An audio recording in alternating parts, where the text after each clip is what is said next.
భస్మాన్ని ఆవు పేడ కింద పడకుండా తీసుకొని వెళ్ళి దాన్ని ముద్దల కింద గొబ్బెమ్మలుగా చేసి దాన్ని మన మాస శివరాత్రి రోజు అంటే ప్రతి నెల వచ్చే కృష్ణ చతుర్దశి రాత్రి 12ంటికి ఎప్పుడు ఉంటుందో ఆ రోజున హవనం చేసి రుద్రమంత్రాలతో దాన్ని మళ్ళీ వచ్చే పౌర్ణమి రాత్రి దాకా పూర్తిగా ఆ చంద్రుడి యొక్క కిరణాల్లో దాన్ని కప్పిపెట్టేయాలి, మొత్తం మూత వేసి.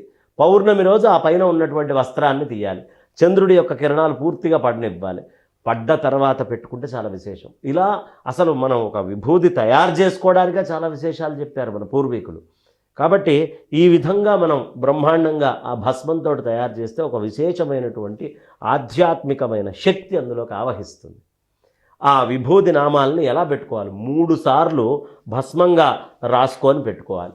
3 సార్లు రాసుకొని పెట్టుకుంటే దాని యొక్క ఫలం చాలా విశేషం. లేదు అంటే ఈ మధ్యవేలు, ఈ కనిపించే అనామిక, దీన్ని అనామిక అంటారు, ఉంగరం వేలు మధ్యవేలు, ఈ రెండిటితోటి ఇలా పెట్టి ఈ మధ్యలో నుంచి బొటన వేలుతోటి ఒకసారి రాయాలి. ఇది ఒకసారి చాలు. ఇలా పెట్టుకుంటే ఈ 3 వేళ్లతోటి కనుక పెట్టుకునేట్టయితే 3 సార్లు ఇట్లా రాసుకోవాలి.